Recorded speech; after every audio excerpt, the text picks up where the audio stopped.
Hola, buenos días o buenas tardes, mejor, ¿me oís? ¿Nos oís? Buenas tardes.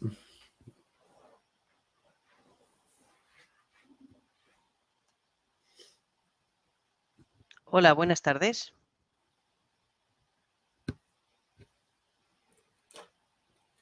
A ver, en el chat, alto y claro, nos dice Zen. Ah, vale, fenomenal. ¿Mm? No sé por qué A través del motivo chat. no... Vale, pues lo hacemos desde el chat, genial. Muy bien, pues buenas tardes a todos. Estaremos pendientes, simplemente, bueno, damos comienzo a la sesión. Desearos a todos en primer lugar feliz año. Yo soy Melka Pastorelli, directora de operaciones en el Club de la Pyme. Quiero daros la bienvenida al webinar Descubre los gastos deducibles y ahorra impuestos. El objetivo de la sesión de hoy es explorar las estrategias clave que os ayuden a maximizar las deducciones fiscales y mejorar la eficiencia de vuestros negocios. Para ello contamos hoy con un ponente de muchísimo prestigio, además de haber sido profesor mío, señor Francisco Palacio, vocal del Tribunal Económico Administrativo Central, con una dilatada experiencia en tanto materias fiscales como financieras. Si me permites, Paco, antes de hacerte la palabra, comentarle a los asistentes cómo vamos a gestionar el webinar. Haremos una primera parte en la que explicaremos cuáles son y cómo se desgravan los gastos deducibles más relevantes con los consejos prácticos, y haremos una segunda parte de unos 15-20 minutos, que será el turno de preguntas que nos podéis ir dejando en el chat, ¿vale?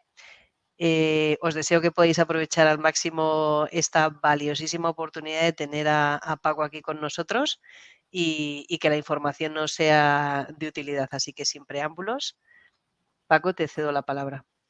Pues buenas tardes a todos. Vamos a ver. Como soy un poco torpe, no he conseguido subir la presentación.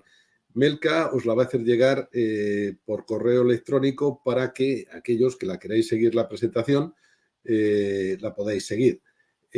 Como dice Melka, voy a hacer primero una exposición en relación con los gastos, aunque también teníamos que hablar hoy de lo que son todo lo relativo a retribuciones en especie y también todo lo relativo a dietas. ¿De acuerdo? También quería hacer una pequeña, digamos, aproximación a las 7P de la ley del impuesto sobre la renta. Vamos a empezar con los gastos deducibles, y vamos a hacer referencia tanto a la ley del impuesto sobre sociedades como a la ley del IRPF y, lógicamente, también a la ley del impuesto sobre el valor añadido. ¿De acuerdo?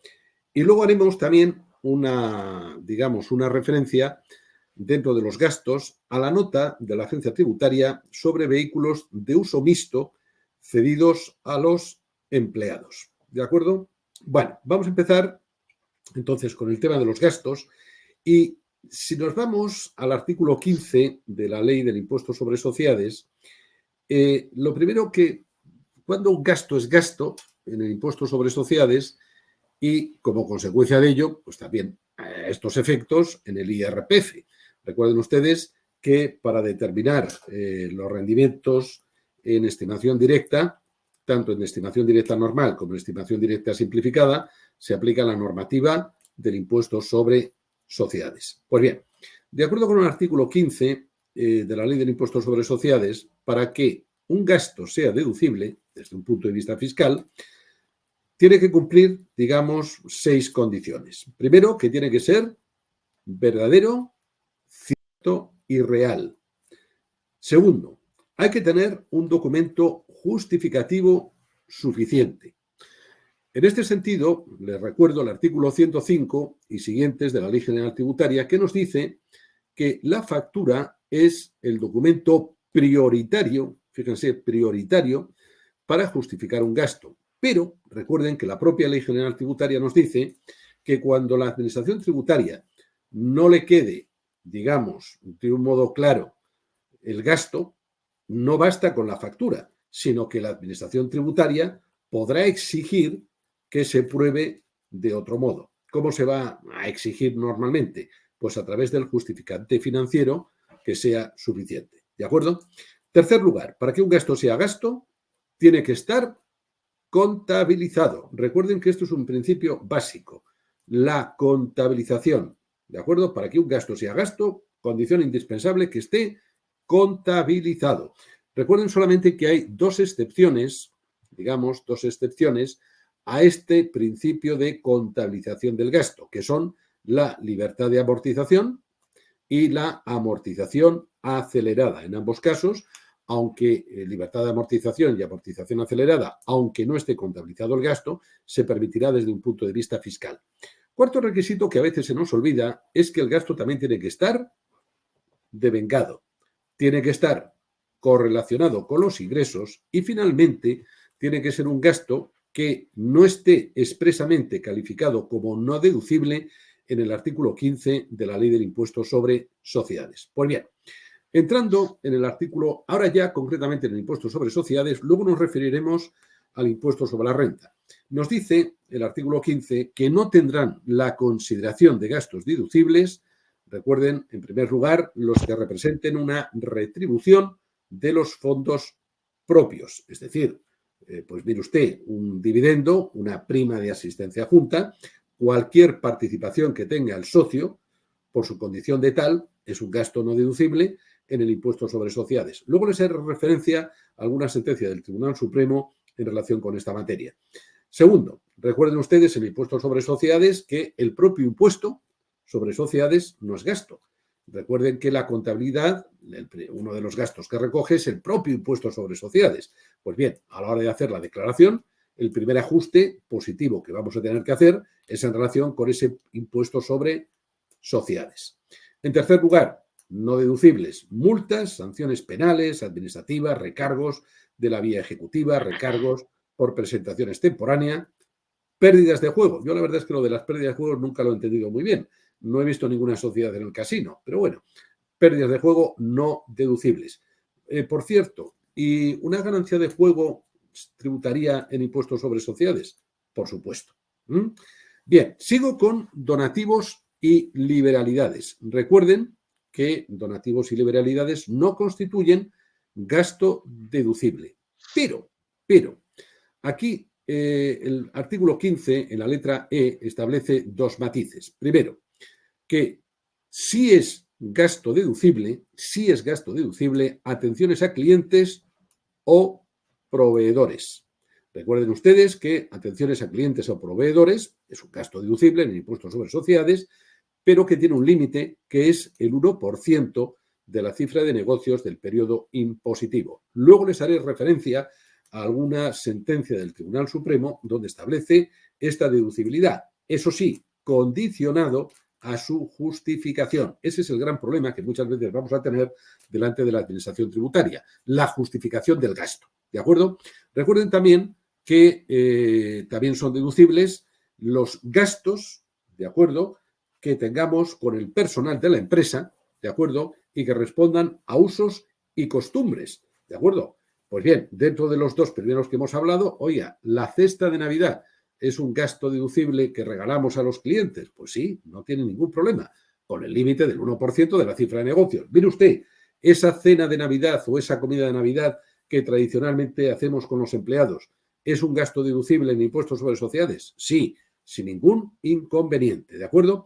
Y finalmente, fíjense que también dice que son deducibles todos los gastos destinados a la promoción directa o indirecta de bienes o prestación de servicios. Y, por lo tanto, también son deducibles todos aquellos gastos que estén correlacionados con los ingresos. Fíjense que estos gastos de promoción no se encuentran afectados por el límite del 1%. Bien, finalmente este artículo, la letra E, habla de un tema que por desgracia está siendo también bastante de actualidad, que es el tema de las retribuciones de los administradores. Vamos a ver. No en sí la retribución. Ya recuerden ustedes que la retribución del administrador, para que sea deducible, tiene que estar prevista en los estatutos.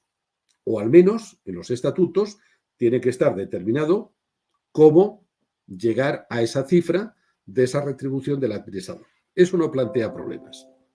El problema que se plantea es las cantidades que cobran esos administradores por realizar al mismo tiempo funciones de alta dirección. ¿De acuerdo? Es decir, es el administrador que cobra como administrador. Recuerden que muchas veces a lo mejor el cargo es gratuito, pero al mismo tiempo realizan funciones de alta dirección. Pues bien, ¿qué es lo que ha dicho, decía el Tribunal Supremo antiguamente, qué es lo que dice el Tribunal Central? Pues bien, lo que dijeron en principio fue que como esa función de alta dirección era similar al cargo de administrador, para que fueran deducibles las retribuciones por alta dirección de ese administrador, también tenían que estar previstas en los estatutos. Pues bien, el artículo 15 de la actual ley del impuesto sobre sociedades lo ha corregido y dice, no, oiga, no, eso no es una liberalidad y por lo tanto esa retribución en principio sería deducible. Hablo de la retribución por alta dirección. Pues bien, el Tribunal Central recientemente también ha dicho que, oiga, no es deducible. ¿Por qué?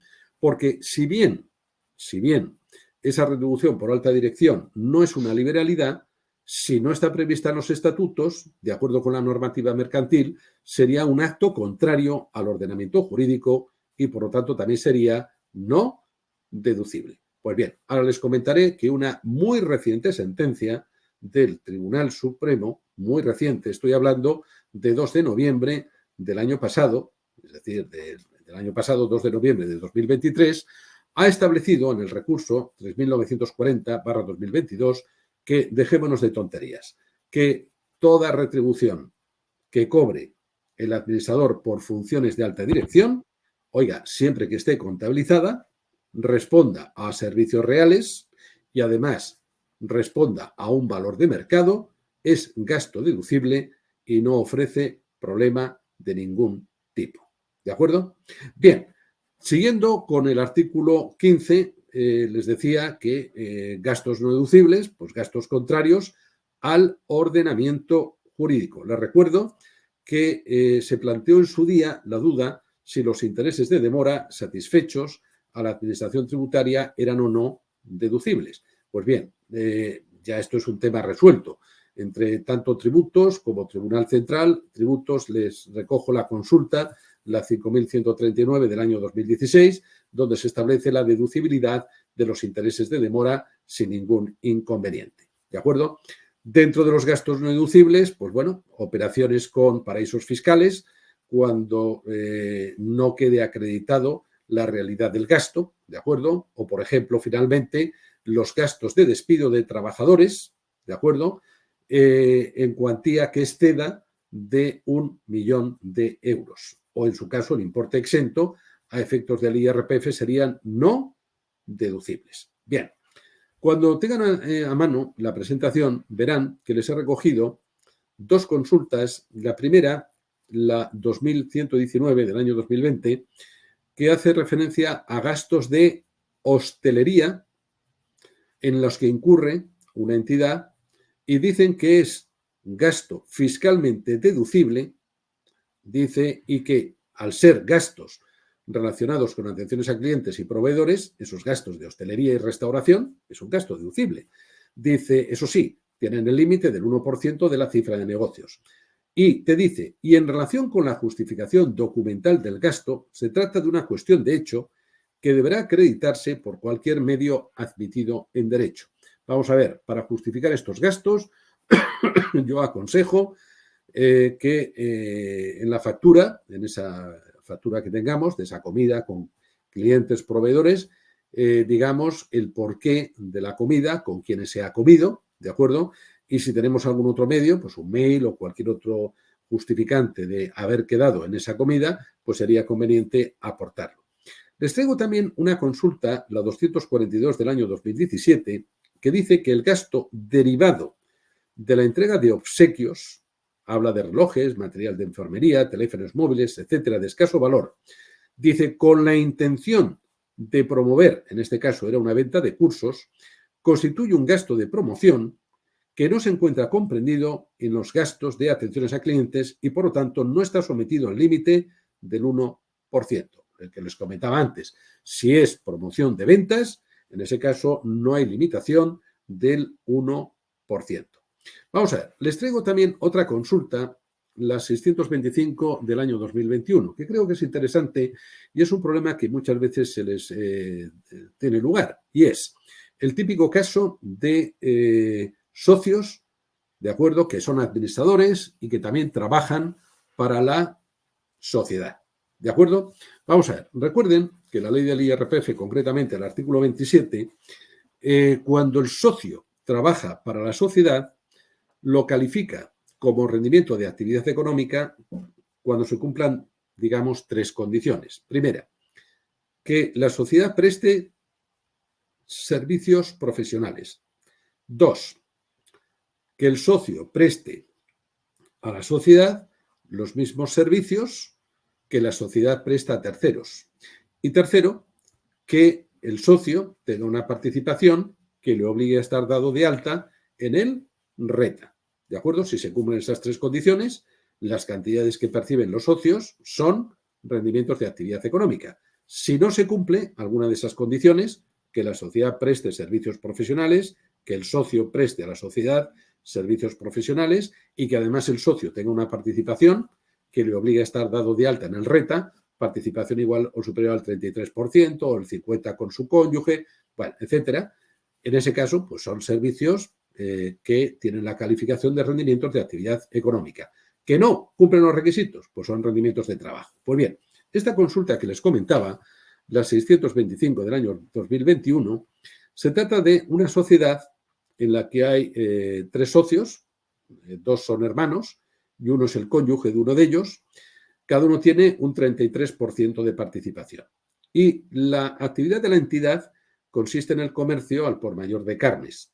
Los socios, que son al mismo tiempo administradores, trabajan para la sociedad.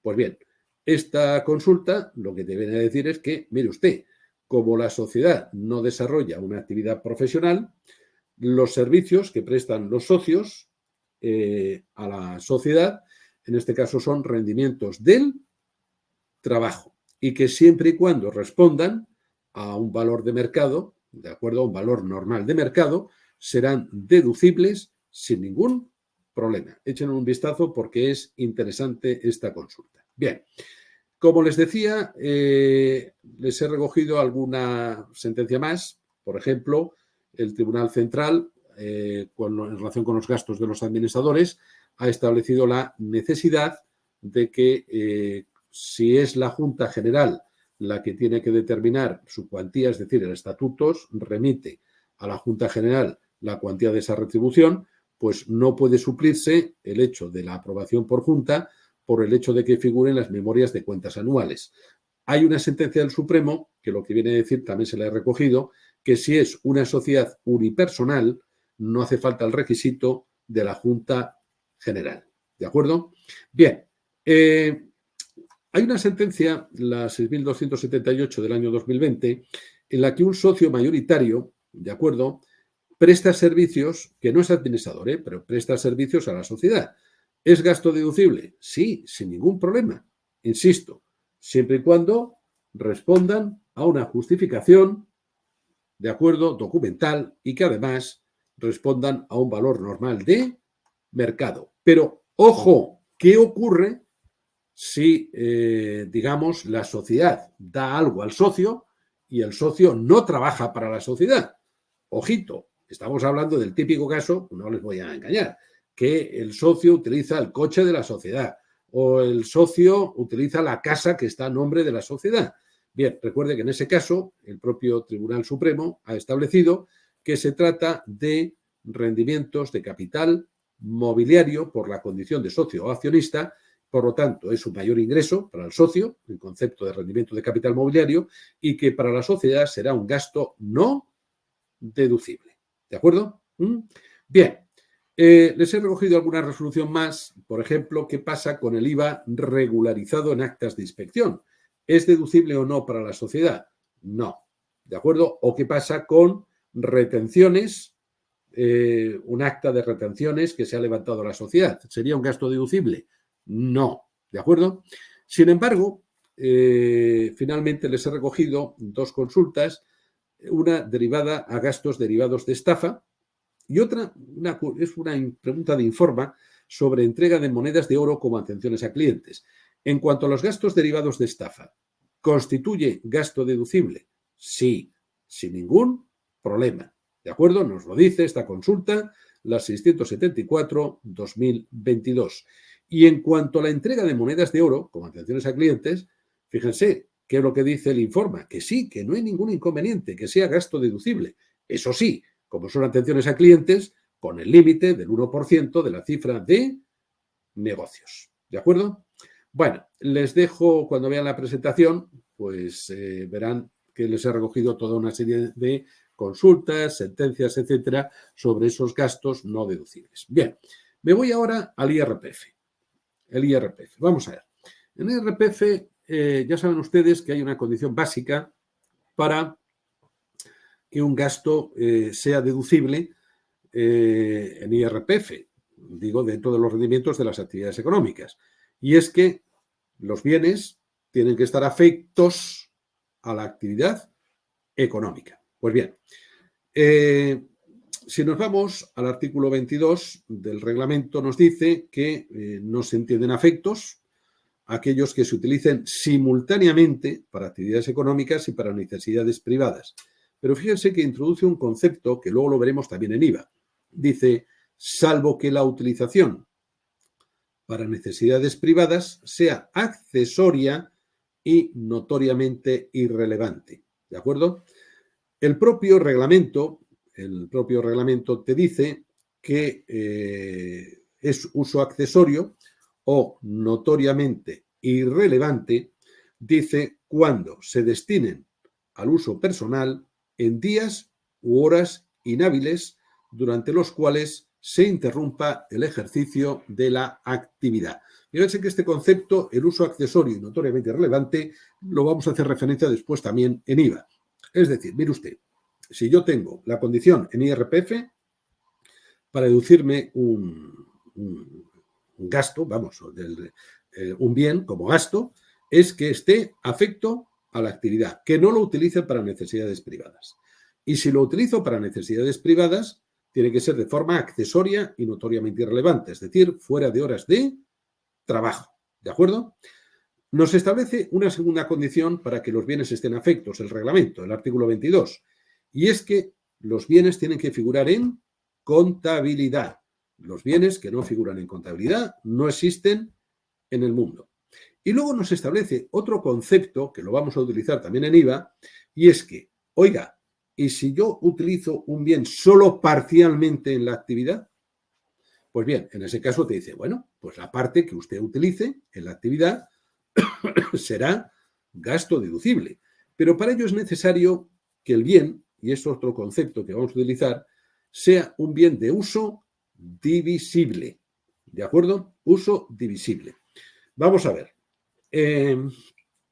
¿Cómo les diría yo? Un portátil.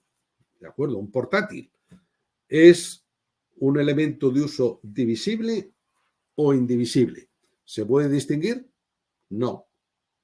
¿De acuerdo? No. Con lo cual, en principio, si utilizo ese portátil tanto para necesidades de la actividad económica como para necesidades privadas, pues en principio no es deducible. ¿Por qué? Pues porque no se puede distinguir.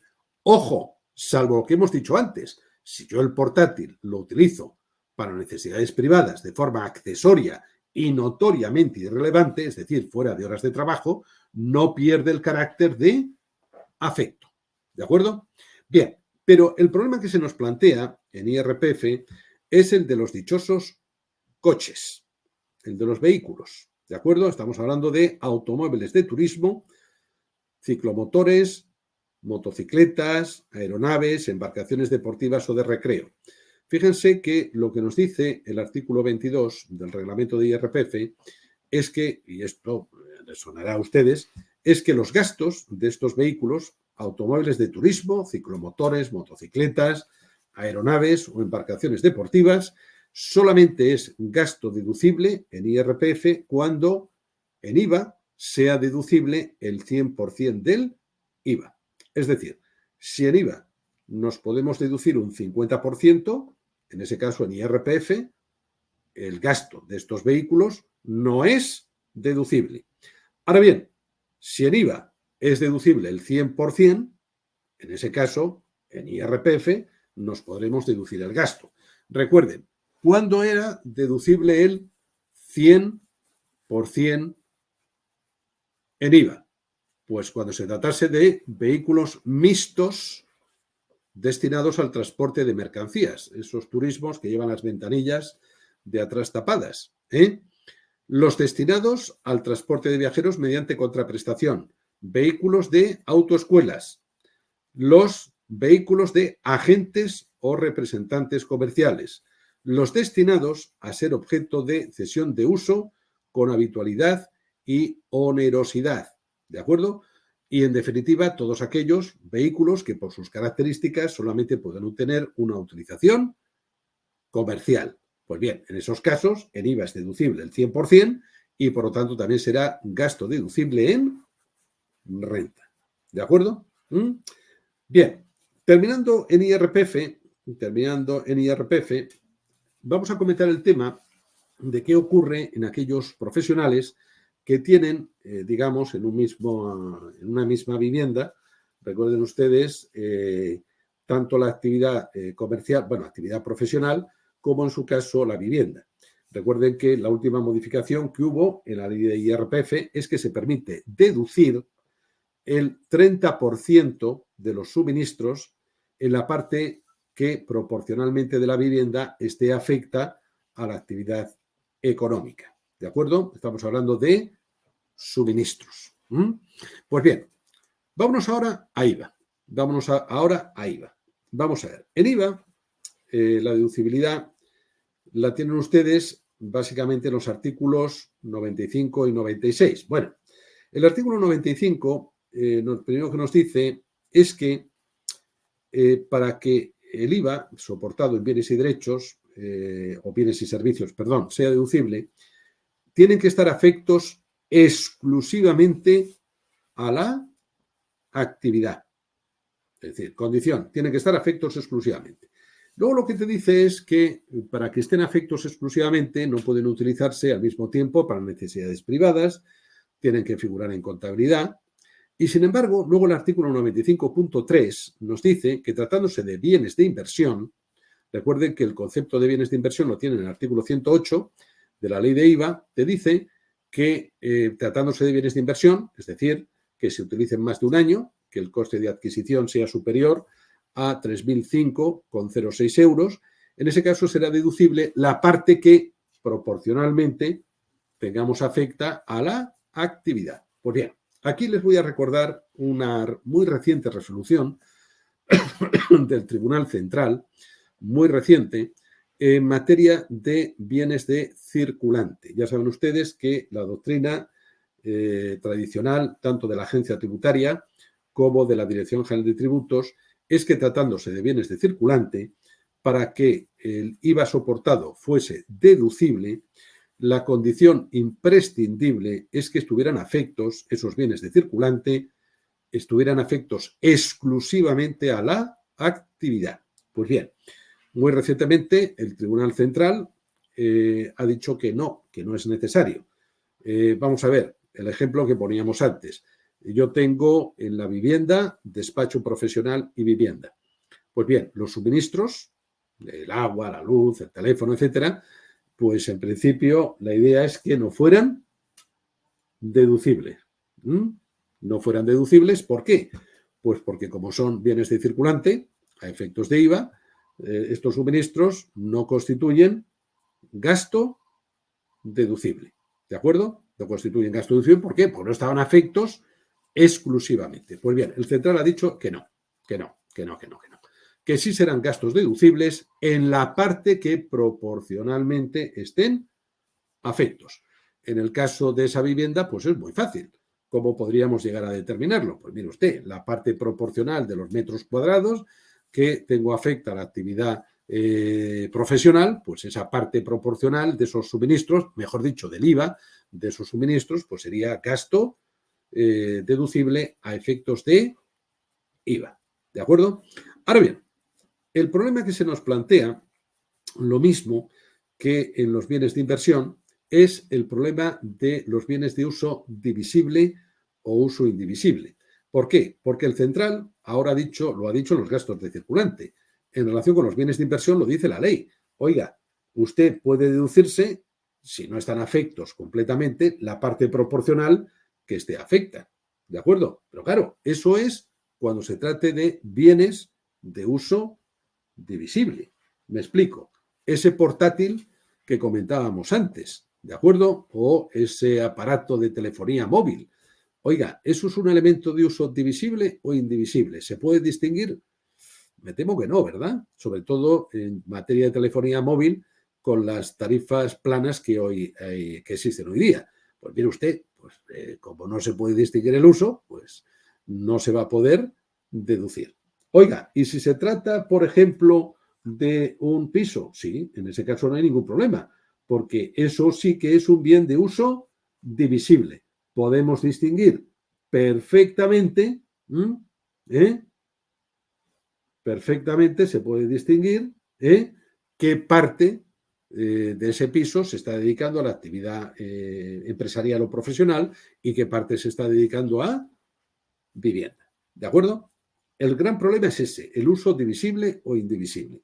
Bien, el problema que se plantea es con los dichosos vehículos, automóviles, ciclomotores, motocicletas. Ya saben ustedes que en este caso, pues es deducible con carácter general el 50%. No les descubro nada nuevo.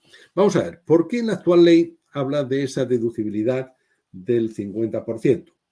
En la anterior ley del impuesto sobre el valor añadido, lo que decía era que el IVA de estos vehículos, turismos, motocicletas, etcétera, era deducible siempre y cuando estuvieran afectos a la actividad económica. Y se consideraba que estaban afectos cuando figuraban en contabilidad. Pues bien, ¿qué les voy a contar? Pues todos los empresarios lo que hacían era meter los vehículos en contabilidad y se deducían el IVA.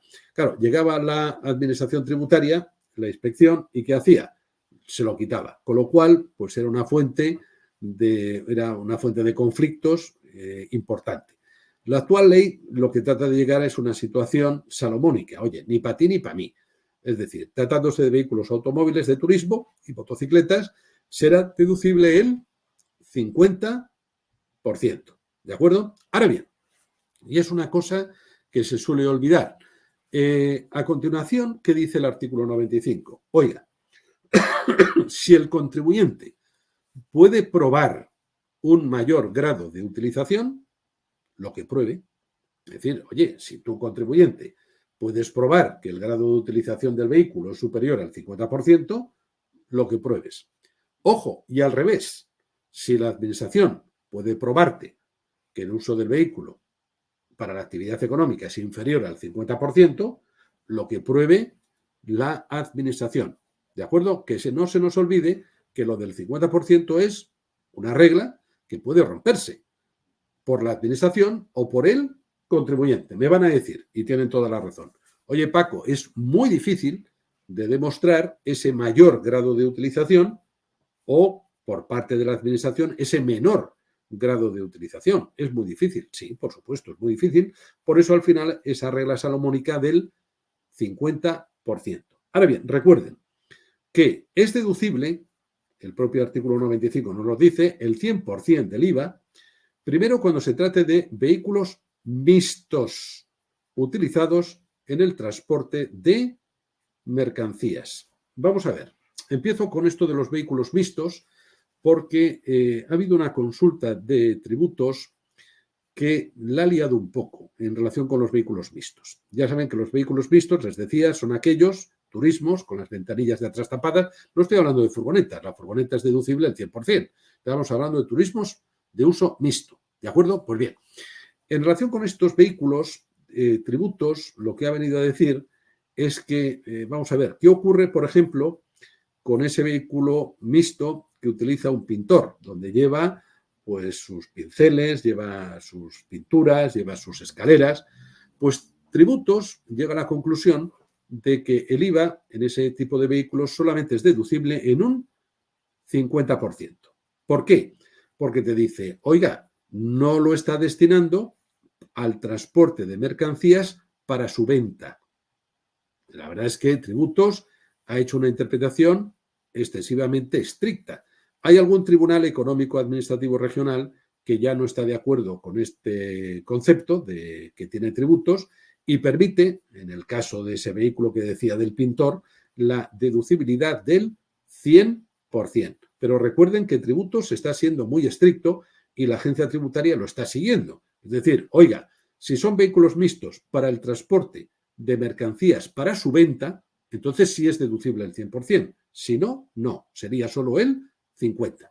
Bien, en segundo lugar, nos vamos a poder deducir el 100% cuando se trate de vehículos destinados al transporte de viajeros mediante contraprestación. Porque les voy a decir, un taxi, un vehículo de Uber, de Cabify, los utilizados por autoescuelas, lo hemos comentado antes, los utilizados por fabricantes para pruebas o ensayos, los destinados a servicios de vigilancia y finalmente los utilizados por agentes o representantes comerciales. En este sentido, Tributos, respecto a los agentes y representantes comerciales, ha dicho que es igual o que da igual que se trate de autónomos o que se trate de relación laboral.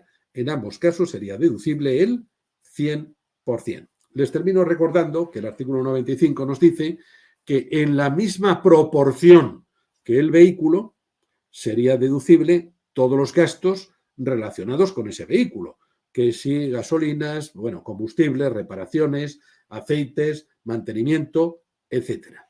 ¿De acuerdo? Bueno, vamos a ver. Vamos a meternos con el tema de los... Antes de ver IVAs no deducibles del artículo 96, que luego lo comentaré, vamos a hablar de esa nota que ha dictado la agencia en relación con vehículos que son utilizados para la actividad de la empresa y al mismo tiempo como retribución en especie. ¿De acuerdo? Vamos a hablar porque la verdad es que lees la nota y te plantea alguna duda. Vamos a ver. Vamos a ver. Lo primero, voy a hablar de IRPF. En IRPF, ¿qué parte sería retribución en especie? Vamos a ver. Ya saben ustedes que la retribución en especie por la utilización del vehículo, bien sea propiedad de la empresa o bien la empresa lo tenga en renting, en alquiler, etcétera, el importe de la retribución en especie es el 20% del valor de mercado, incluido en su caso los impuestos que graven la operación. ¿De acuerdo? Recuerden que tratándose de vehículos que sean energéticamente eficientes, el propio reglamento pues, establece unas reducciones en esa retribución en especie. Pero bueno, para hacernos una idea, en principio vamos a hablar del 20%. ¿De acuerdo? El 20% de ese valor de mercado. Eso es si el vehículo se utiliza exclusivamente por el trabajador para sus necesidades privadas. ¿Estamos todos de acuerdo? Ahora bien, ¿qué ocurre cuando ese vehículo se utiliza tanto para trabajar como para uso particular, como retribución en especie? ¿De acuerdo? Pues bien, en esos casos, ¿cómo hace o cómo está actuando la Administración Tributaria? Y fíjense que esto es un criterio que ha fijado tanto el Tribunal Central como la Audiencia Nacional. El Tribunal Supremo todavía no se ha pronunciado, pero tanto el Tribunal Central como la Audiencia Nacional atienden al criterio de disponibilidad. ¿De acuerdo? Vamos a ver. Mire usted, vamos a suponer que el vehículo nuevo vale 30.000 euros, impuestos incluidos. ¿De acuerdo? Pues bien, el 20% del importe sería, la retribución en especie serían 6.000 euros. Ahora bien, dicen, oiga, mire usted, y si yo lo utilizo para trabajar y al mismo tiempo para necesidades particulares, ¿qué importe de esos 6.000 va a ser retribución en especie? Pues bien, el criterio, como les decía, que tiene el Tribunal Central y la Audiencia Nacional, es el de disponibilidad. Vamos a ver. Entonces, lo que viene a decir es la siguiente regla. Vamos a ver. De esos 6.000 euros, que es la retribución en especie, la parte que corresponda al trabajo no tributa. Y claro, ahora llega y dice, oiga, ¿y qué parte constituye parte de trabajo? Pues mire usted, horas según convenio o en su defecto 1.800 horas. Dicen, bueno, oiga, pero ¿eso con qué hay que compararlo? Con el número total de horas que tenga el año. Pues bien, el número total de horas, pues así a bote pronto, ¿qué sería? Pues serían 365 días por 24 horas, serían 8.760.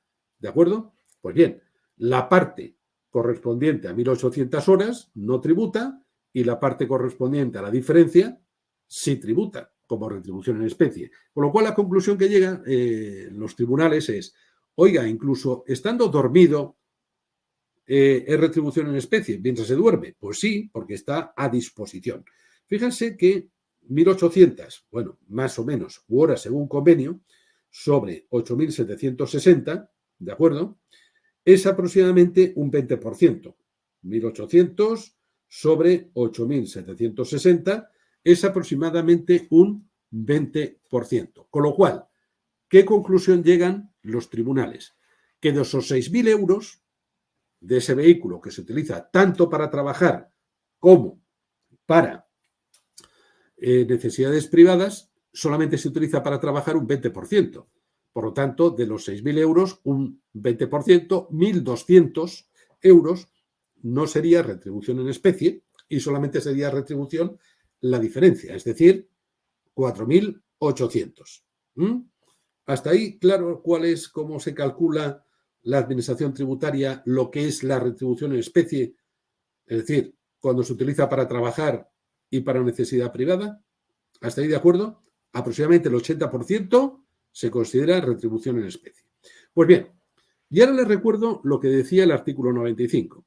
El artículo 95 nos decía, ojo, en los vehículos es deducible el 50%, pero si el contribuyente prueba un mayor grado de utilización o la administración prueba un menor grado de utilización, lo que se pruebe, oiga, si yo estoy utilizando el vehículo para trabajar y como retribución en especie, yo mismo estoy diciendo que ese vehículo solamente se está utilizando en la actividad de la empresa en un 20%. Por lo tanto, de ese vehículo no es deducible el 50%, sino solamente el 20%. ¿Entendido lo que nos está diciendo esa nota de la agencia tributaria? Bueno, el 20% ahora según convenio, puede ser un 21, puede ser un 19. Había que hacer exactamente los cálculos, ¿de acuerdo? Lo he hecho de un modo aproximado. Ahora bien, la nota dice después otra cosa. Dice, oiga, en materia de retribuciones en especie, y de hecho hay una consulta que te lo establece, hay una consulta que te habla de este tema. Concretamente estoy hablando de la consulta, la estoy buscando, permítame un segundo. Vamos a ver, Bueno, hay una consulta, la 1288 del año 2020, y hay una resolución del TEAC de 22 de febrero del año 2022 que a la hora de establecer la retribución en especie te dice que la retribución en especie puede establecerse de un modo genérico, ¿de acuerdo? O bien esa retribución en especie puede ser, digamos, como consecuencia de una contraprestación onerosa por parte del trabajador. Y lo que te viene a decir es que, mire usted, que lo dice el Central y además basándose en una sentencia del Tribunal de Justicia de la Unión Europea, que para calificar las prestaciones realizadas por un empresario a favor de sus empleados como onerosas, es decir, se consideran como operaciones a título oneroso si existe una relación directa entre la entrega del bien o la prestación del servicio y la contraprestación recibida a cambio. Es decir, si yo te hago un contrato de acuerdo en que te establezco una retribución dineraria y una en especie, Pues mire usted, no hay una contraprestación particular por parte del trabajador de esa retribución en especie. ¿De acuerdo? Ahora bien, si el trabajador renuncia a parte de sus retribuciones a cambio de esa retribución en especie o se establece en el contrato específicamente que determinadas prestaciones del trabajador van a ser a cambio de esa retribución en especie, fíjense que en ese caso se considera que hay una contraprestación onerosa por parte del trabajador. Pues bien, ¿qué es la segunda parte que nos dice esa nota de la agencia? Dice, mire usted, es raro, es raro, pero puede ocurrir. Si el trabajador, para obtener esa retribución en especie, hay algo concreto que él hace o renuncia concretamente a parte de sus retribuciones dinerarias, en ese caso, esa cesión al trabajador de esa retribución en especie se considera onerosa y por lo tanto está sujeta a IVA. Fíjense, he dicho que del IVA del coche era deducible el 20% porque era la parte que estaba afecta a la empresa. El 80% en principio no era deducible porque era retribución en especie. Pero, y aquí viene el pero, si el trabajador, digamos que hace algo concreto para obtener esa retribución en especie, en ese caso, ese 80% va a ser deducible, pero la empresa, y aquí viene el tema, va a tener que emitir factura repercutiendo al trabajador por ese 80%. La verdad es que todo esto que cuenta la nota, pues no merece la pena. ¿Qué más da? De acuerdo, digo yo, no deducirme el 80% y que sea retribución en especie y punto para el trabajador, que yo deducirme el 20 más el 80, pero luego repercutir al trabajador mediante factura por ese otro 80%. La verdad es que es raro que se lo encuentren, pero es lo que ha querido explicar esa nota de la agencia. ¿De acuerdo? Bueno, para terminar el IVA no deducible, me voy a referir al artículo 96. Al artículo 96, el artículo 96 establece una serie de gastos en IVA que son no deducibles. ¿De acuerdo? Vamos a ver. Lo primero que nos dice es que no podrán ser objeto de deducción. Primero, pues joyas, alhajas, el IVA soportado en joyas, alhajas, piedras preciosas, perlas, objetos elaborados total o parcialmente con oro o platino. Recuerden, en principio, el IVA soportado de esas joyas, alhajas, piedras preciosas no es deducible, salvo, y aquí viene el salvo, que nos dediquemos expresamente a comerciar con este tipo de productos. Mire usted, yo soy una joyería. ¿Puedo deducirme el IVA soportado en las joyas que yo compro para vender? Pues sí, por supuesto, no hay ningún inconveniente. Ahora bien, en nuestra empresa somos un poco macarrillas y hemos comprado un reloj de oro para ponerlo encima de la mesa de la Junta de Administración. ¿Sería deducible el IVA soportado de ese reloj de oro? No. ¿De acuerdo? ¿Por qué? Porque no nos dedicamos a comerciar con ello. Sigue diciendo el artículo 96 de la ley de IVA. No es deducible el IVA soportado en alimentos, bebidas y tabaco. Insisto, salvo que he dicho antes, que nos dediquemos a comerciar con ello. Es decir, un supermercado, ¿puede deducirse el IVA soportado en los alimentos? Pues claro, como faltaría más. Oiga, un estanco, ¿puede deducirse el IVA soportado en el tabaco? Pues claro, faltaría más. Se dedica a comerciar con ello. Ahora bien, yo recuerdo que cuando yo no nací en la administración, yo empecé trabajando en una empresa privada y en la empresa que comencé a trabajar, pues me hizo gracia que, bueno, era muy joven, que tenían un pequeño localito donde podías tomarte un café, unas galletitas. Pues bien, estos pequeños alimentos que compran las empresas, ¿de acuerdo? Pues ese café, ese té, esas galletitas, ¿sería deducible? No. ¿De acuerdo? No. ¿Qué ocurre con esos botellones de agua? Botellones de agua que compran algunas empresas para tener agua fresquita y demás. ¿Sería deducible? No. ¿De acuerdo? Por el artículo 96. No. No es deducible espectáculos y servicios de carácter recreativo, salvo, insista la ley, que nos dediquemos a comerciar con ello. Vamos a ver, de cara a dar una imagen de la empresa, tenemos un palco en el Bernabéu, ¿de acuerdo? ¿Sería deducible el IVA? Pues no, ¿de acuerdo? No. Salvo que, ojo, nos dediquemos luego a vender entradas para ese palco. Bueno, en ese caso sí, pero si es solamente a efectos representativos, no sería deducible. Quinto lugar, vamos a ver, y esto es lo que siempre nos da dudas. Vamos a ver, no son deducibles el IVA soportado en bienes y servicios destinados, dice, a atenciones a clientes, asalariados o terceras personas, salvo que se trate de muestras gratuitas y objetos publicitarios de escaso valor. Es decir, atenciones a clientes, asalariados o terceras personas, el IVA soportado no es deducible. Vamos a ver, esa cesta de Navidad, la cesta de Navidad. Fíjense que en impuestos sobre sociedades, el artículo 15, les acabo de comentar que sí es deducible.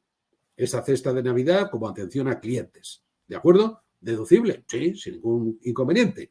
Con el límite del 1% de la cifra de negocios, pero es deducible. Sin embargo, en IVA, no.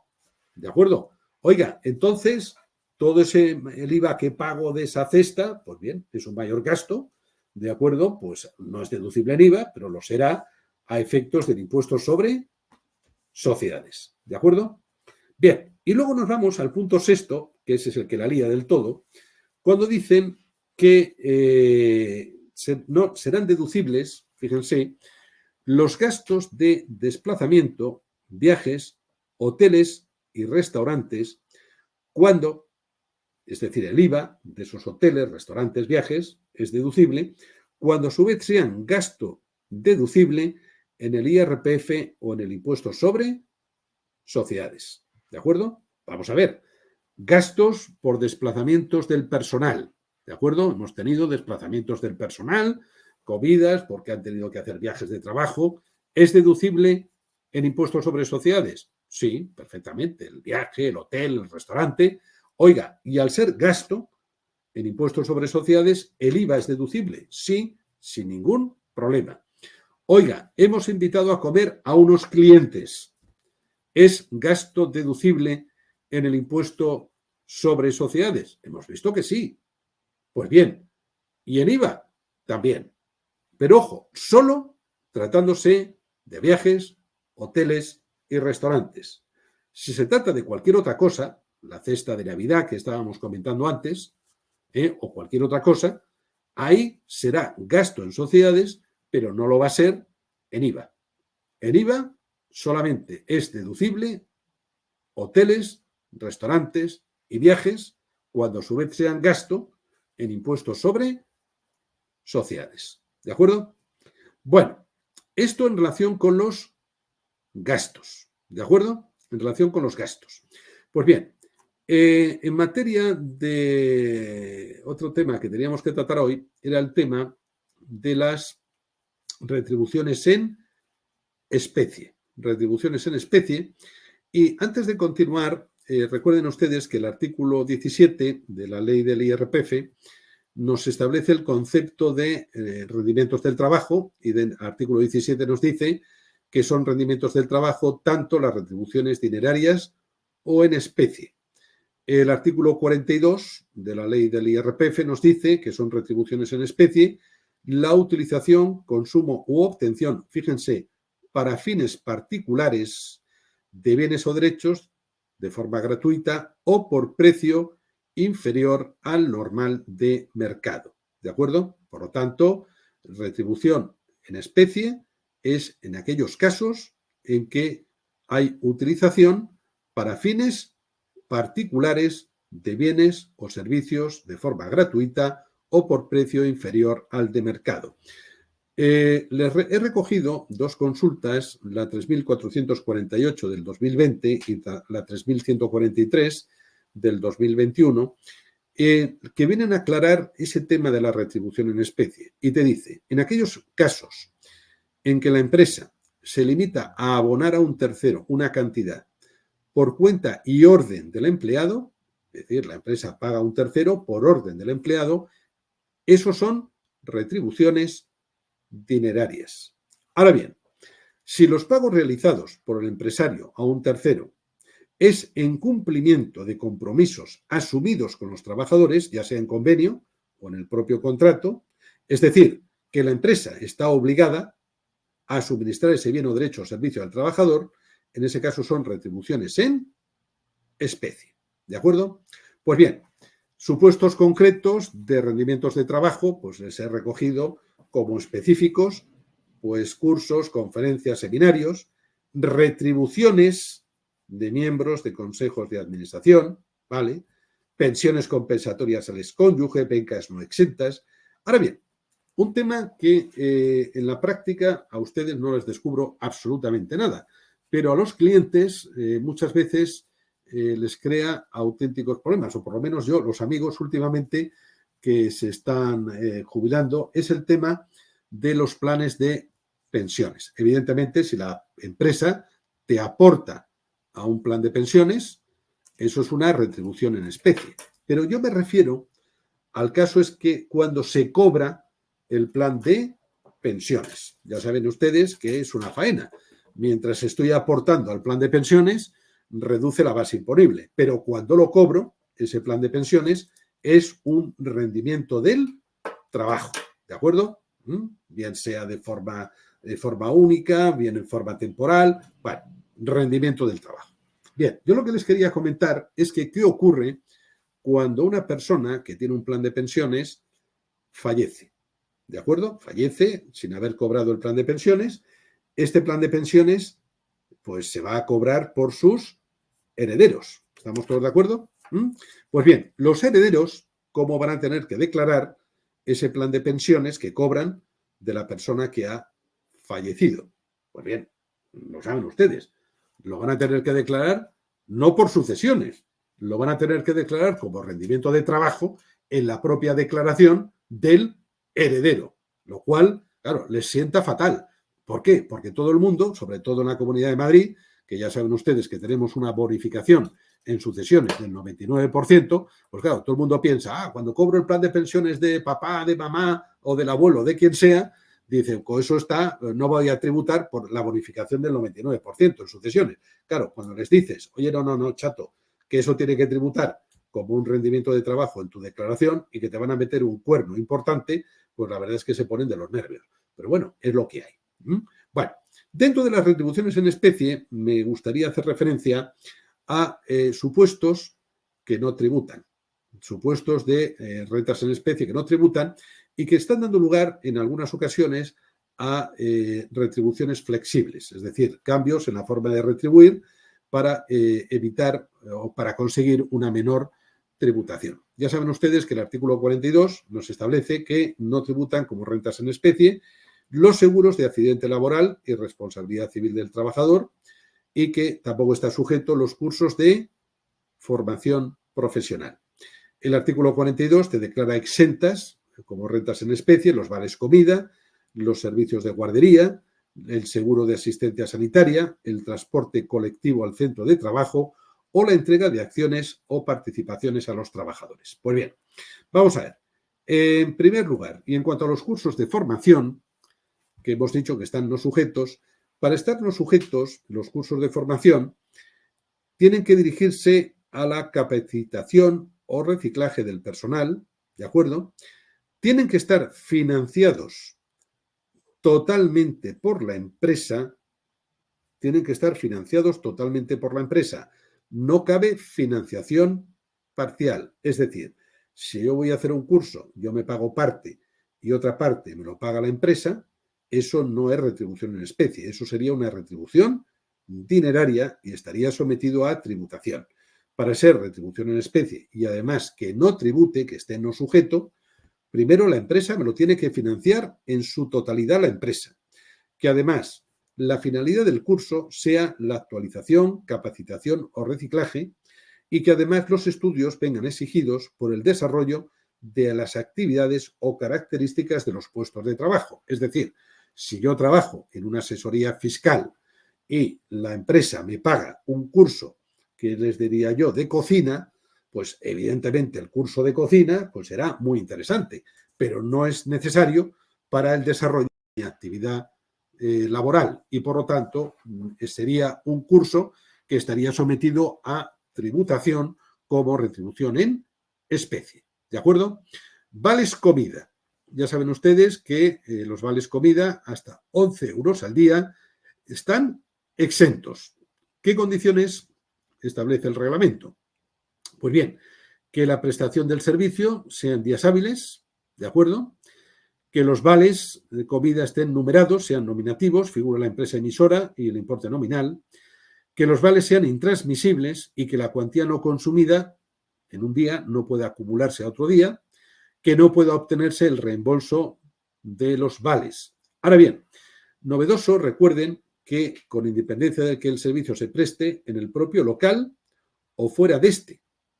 Es decir, esto fue una modificación que hubo en el COVID. Claro, en el COVID, cuando estábamos encerrados, pues no podía la gente ir a comer a un establecimiento de hostelería.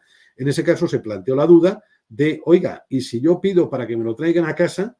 En ese caso sería también exento hasta los 11 euros. Sí, sin ningún problema. De hecho, se modificó la ley para decir que el uso de estos vales comida podía ser tanto en establecimientos de hostelería, fuera, previa recogida por el empleado o mediante su entrega en el centro de trabajo, decía, o en un lugar elegido por aquel para desarrollar su trabajo, en los días en que éste realice trabajo a distancia o mediante teletrabajo. ¿De acuerdo? Con esto se ha ampliado bastante.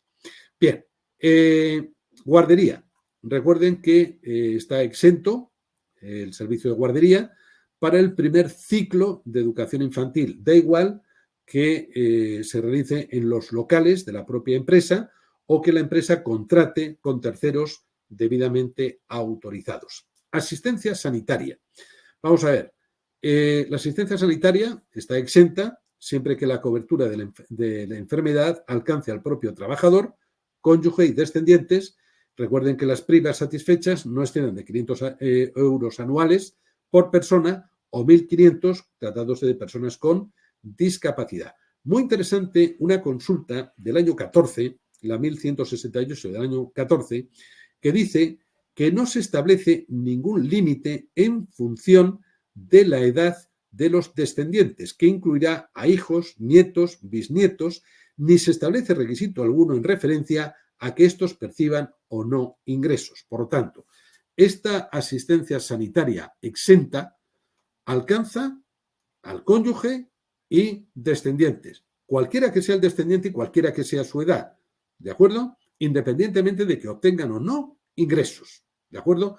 Ahora, cuando hablemos de la retribución flexible, les diré que esto es uno de los casos de retribución flexible. Oiga, si yo cobro en la empresa 50.000 y yo pago el seguro médico, el mío, el de mi cónyuge, el de mis hijos y demás, o el de mis nietos, pues yo lo que pague, pues evidentemente para mí no es gasto ni IRPF. Ahora bien, si me lo paga la empresa disminuyendo mis retribuciones dinerarias, evidentemente eso que paga la empresa, con el límite de los 500 euros por persona o 1.500 para personas con discapacidad, estará exento. ¿De acuerdo? El transporte colectivo. Recuerden que también está exento las tarjetas o cualquier otro medio electrónico de pago que solo sirvan para la adquisición de servicios públicos de transporte colectivo, que la cantidad no exceda de 136,36 euros mensuales o 1.500 anuales, que sean intransmisibles y no reembolsables. ¿De acuerdo? Y las entregas de acciones o participaciones están reguladas en el artículo 43 del reglamento, y aquí ha habido una modificación como consecuencia de la nueva regulación de las empresas emergentes. Ya saben ustedes que están exentos la entrega de acciones a los trabajadores. Ojo, siempre que se haga en las mismas condiciones para todos los trabajadores, salvo antigüedad mínima, que los títulos se mantengan al menos 3 años, que el importe no exceda de 12.000 euros anuales y que el trabajador, su cónyuge y familiares hasta el segundo grado no tengan una participación en la empresa superior al 5%. Pues bien, la modificación que se ha introducido con efectos 1 de enero del año 2023 es que la exención en entrega de acciones o participaciones, cuando se trate de empresas emergentes, a las que es reguladas en la Ley 28/2022, es que la exención será hasta 50.000 euros. Fíjense, ha subido de 20.000 a 50.000. Y además, quizá más importante, no es necesario que la entrega de acciones sea en las mismas condiciones a todos los trabajadores. No es necesario. Es decir, no es necesario que la oferta se realice en las mismas condiciones a todos los trabajadores. Lo único es que se efectúe dentro de la política retributiva de la empresa. Fíjense que el cambio en empresas emergentes es importante. Bueno, ¿cómo vamos a valorar las rentas en especie? Recuerden que el artículo 43 nos dice que es valor de mercado, ¿de acuerdo? Y que cuando la actividad de la empresa sea precisamente esa renta en especie, la valoración será el precio ofertado al público, se permiten descuentos que no superen el 15% ni 1.000 euros anuales. ¿De acuerdo? El artículo 43 establece alguna regla especial, tratándose de préstamos.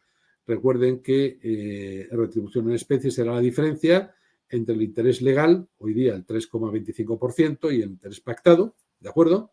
Tratándose de vehículos, lo hemos comentado antes, el 20%, impuestos indirectos incluidos, 20% del coste para el pagador, impuestos indirectos incluidos, y cuando se trate de renting o alquiler, 20% del valor de mercado. Por cierto, hay una consulta interesante, la 1123 del año 2012, o si quieren ustedes, la 3562 del año 2020.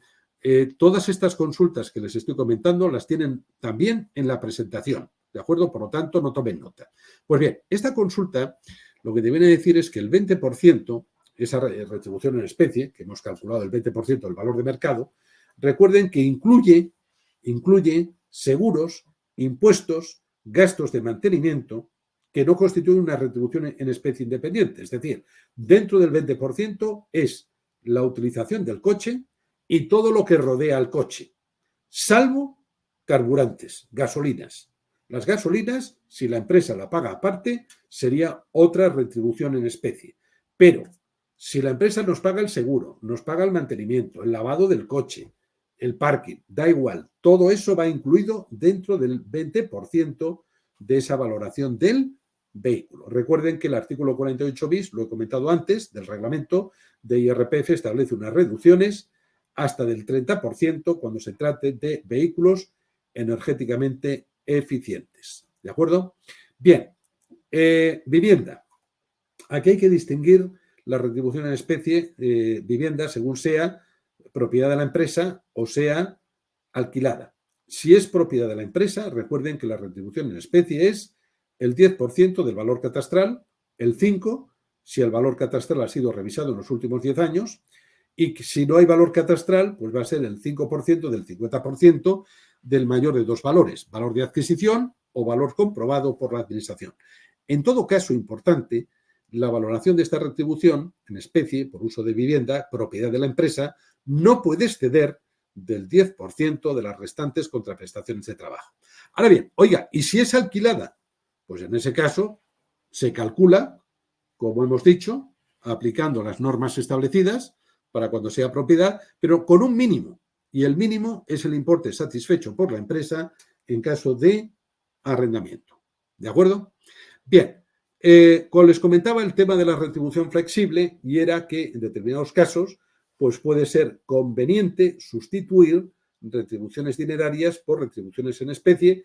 ¿Por qué? Porque puede suponer un ahorro fiscal, sobre todo si se eligen retribuciones en especie no sujetas o exentas, o se trata de retribuciones en especie cuya valoración es inferior al importe dinerario.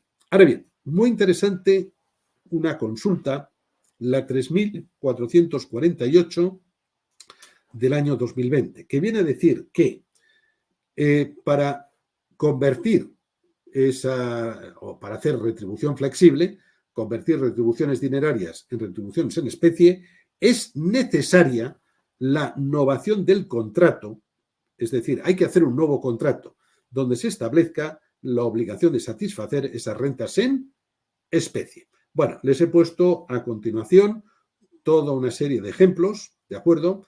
Que si un seguro médico, para que vean el ahorro, vales comida, vales de transporte o renting de vehículos, para que vean ustedes que es, digamos, puede haber un ahorro fiscal a veces interesante convirtiendo parte de las retribuciones dinerarias en retribuciones en especie. ¿De acuerdo? Bien, la última parte que tendríamos que hablar es del tema de dietas, el tratamiento de dietas, notas de gastos, y haciendo una referencia al artículo 7P.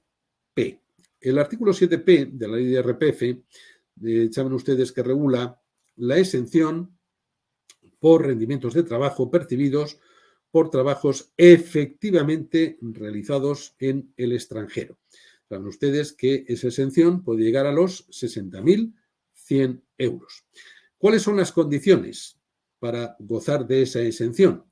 Pues las condiciones son, primero, que se trate de trabajos realizados de manera efectiva en el extranjero, con lo cual tiene que haber un desplazamiento temporal del trabajador al extranjero y que la duración, eso sí, de ese desplazamiento no supere los 9 meses. Ojo, no es necesario una duración mínima del desplazamiento, basta un día. Es decir, es necesario el desplazamiento al extranjero para realizar trabajos en el extranjero. Primer requisito. Por cierto, fíjense que hablo de trabajadores. ¿Este 7P es de aplicación a los administradores? No. No. ¿Por qué? Porque los administradores tienen una relación estatutaria y, por lo tanto, no es de aplicación el 7P a los administradores. Hay una sentencia del Supremo que hizo un pequeño matiz, pero vamos, regla general, no. Por lo tanto, primero, desplazamiento al extranjero para realizar un trabajo, que además el destinatario de ese trabajo sea una empresa o entidad no residente. Se permite que sea una entidad vinculada en el extranjero, siempre que los servicios que preste el trabajador generen ventaja o utilidad al destinatario. Y el tercer requisito es que en el territorio donde se realicen los trabajos se aplique un impuesto análogo al IRPF y no sea paraíso fiscal. Ahora bien, fíjense que no se exige tributación efectiva. Lo único que te dicen es que haya un impuesto análogo. Y además, se entiende cumplido el requisito de impuesto análogo cuando haya convenio para evitar doble imposición con cláusula de intercambio de información. Pues bien, ¿qué cantidad va a estar exenta por el artículo 7P? Primero, la retribución específica que se haya establecido por esos servicios prestados en el extranjero. Es decir, oiga, yo por irte al extranjero te voy a dar tanto en concreto. Y además, la parte de los días que estés en el extranjero, de lo que cobrarías en España, también está exenta. Todo ello con el límite de los 60.100 euros. ¿De acuerdo? Bueno, recojo ahí a continuación una serie de criterios, sobre todo el si, oiga, ¿se incluye el día de salida y el día de llegada? Sí, lo ha dicho el Supremo. ¿Se incluyen los días festivos en el extranjero? Sí. De acuerdo. Ahora bien, las vacaciones anuales que disfrutamos, no, esas no. Bueno, les he recogido una serie de consultas para aclarar la aplicación del artículo 7P. Bien, en relación con las dietas, recuerden ustedes que es necesario para que la dieta no esté sometida a tributación, lo tienen recogido en el artículo 9 del reglamento de IRPF, que sean entregas de cantidad dinerarias para cubrir gastos de un viaje de trabajo a un municipio distinto del lugar de trabajo habitual y un municipio distinto también del que constituya la residencia del perceptor.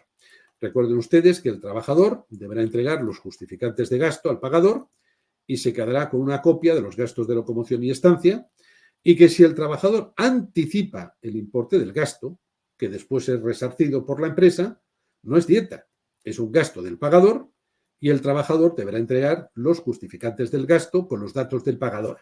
¿De acuerdo? Vamos a ver, importante una sentencia del Supremo, la 96-2020. No sé si se recuerdan ustedes que la agencia empezó a requerir a los trabajadores la justificación de los gastos de las dietas. ¿De acuerdo? Pues bien, el Tribunal Supremo, en esta sentencia, en la 96 del año 2020, estableció que no era posible. que si la administración quiere justificantes de las dietas, debe dirigirse a la empresa. Nunca debe dirigirse al trabajador.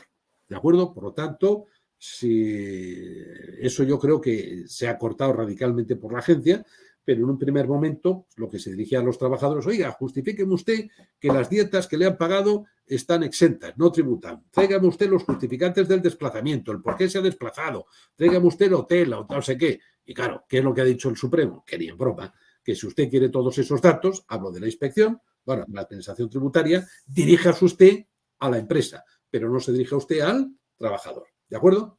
Bueno, vamos a ver, ¿cuáles son las dietas que no sometidas a gravamen? Saben ustedes que aquí, si gastos de locomoción, si es en transporte público, pues bien, el importe del transporte.